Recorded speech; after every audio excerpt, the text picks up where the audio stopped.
यातायात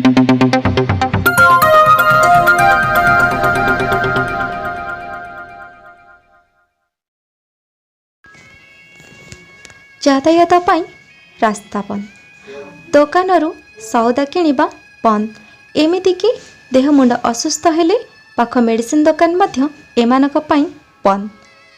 एभली बंद बंद रे दीर्घ एक सप्ताह ऊर्ध्व समय हेब बासिंदा जीवन बिताउछंती आदिवासी बस्ती बासिंदा। केवल गोटे कानशुणा कथा ही बंद करिछि एमानक जीविका पाई बाट। तीन तुंडरे छेली कुकुर कथा आपण माने पूर्वर शुणिथिबे, हेले एकविंश शताब्दी रे मध्य एभले कथा को शुणी आदिवासी बस्ती बासिंदा पाई जीवन जीवा रास्ता, पानी, राशन सौदा एवं जीवा आसिबा करिया पाई रास्ता बंद करिबा भली सभ्य समाज पाई एक अपमान निश्चय। एभली एक सामाजिक जीवनर प्रतिबंधक भली घटना देखा मिली केन्द्रापड़ा सदर थाना अंतर्गत मागुरगंडा पाटणमुंडा सही ग्राम। यही ग्रामर रवि सिंधु पुओ लालू सिंधु सुदूर बांगालोर रे रड रोलिंग मिल रे काम करुथिले। गत मास 20 तारिख दिन लालू घर को फेरी असुस्थ हो पड़िथिले। पेट जंत्रणा अनुभव पर शरीर विभिन्न स्थान में काछकुंडिया माड़ीजा देखा देइथिला। प्रथमे केन्द्रापड़ा जिला मुख्य चिकित्सालय पर कटक बड़ मेडिकल रे चिकित्सित हेबा पर मध्य विफल होइतिला मेडिकल चिकित्सा ओ लालू मृत्युवरण करथिले। लालूंक परिवार रे बापा, माँ, स्त्री, भौणी ओ गोटे छोट झील रही बेले सेमानक शरीर में मध्य एभली कुंडे होई फली जिबा परे कथा चारिआडे व्यापीथिला। फल स्थानीय अंचल में बसवास करथिबा लोके एही आदिवासी मुंडा बस्तीर लोक मानकु मंकीफस रोग होइथिबा कही सेमानकु राशन और परिबा दुकान को आसिबाकु बारण करिथिबा अभियोग करिसेंती मुंडा साही बासिंदाए।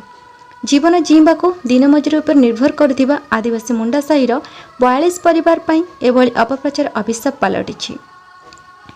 कौनसी व्यक्तिविशेष ए मुंडा संप्रदायर व्यक्ति को काम करने डाकु नथिबारु किभली चलिबे और खाइबे कौन से नहीं चिंतार एही बस्ती बासिंदा।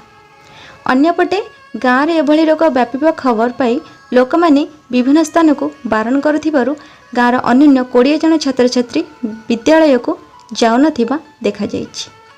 एभली चर्म रोग व्यापीथिबा खबर पाई मेडिकल टीम रो 2 जणिया टीम गाँव में पहुंची औषध पत्र देबा परे सेमानक स्वास्थ्य अवस्था ठीक होइथिबा देखिबाकू मिलिथिबा बेले एभली प्रचार जीवन जीविका उपरे प्रभाव पकाइछि।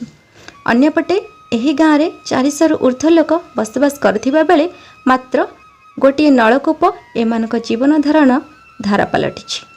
विवाह ठारू सुध किया पर्यंत एठारे थिबा केनाल पानी उपरे निर्भर करी रहिबाकू पड़ुथिबारु वास्तविक केउं कारण पई एही चर्म रोग व्यापीछि से नै प्रशासन तर्जमा करिवार आवश्यकता रही। अन्यपटे स्थानीय जनप्रतिनिधि ए नहीं जिला प्रशासन और मेडिकल ऑफिसर को अवगत करथिबा बेले मेडिकल टीम आसी एही गाँव में कैंप करे चिकित्सा करिबा परे सत्यासत्य बाहर को आसियो बोली कहिसेंती। मागुरगंडा पाटणार एभली स्थिति संपर्क में कौनसी अधिकारी मुह खोली नथिबा बेले केन्द्रापड़ा जिले में आदिवासी मुंडाक पई एभली वैमर्तिक मनोभाव परिवर्तन हेबार आवश्यकता रही। केन्द्रापड़ा जिलूर ब्यूरो रिपोर्ट निरंजन टीवी।